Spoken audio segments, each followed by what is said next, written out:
صلوا على الحبيب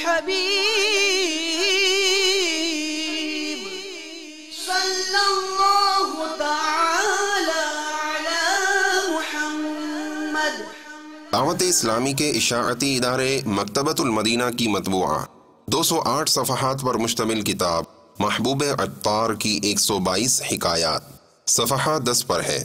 مرحوم رکن شورا محبوب عطار مدنی انعامات کے تاجدار حاجی ابو جنید زمزم عطاری علیہ رحمت اللہ الباری 10 ستمبر 1965 سن عیسوی مطابق 14 جمادی الاولی 1385 سن ہجری میں زمزم نگر حیدر آباد باب الاسلام سندھ پاکستان میں پیدا ہوئے۔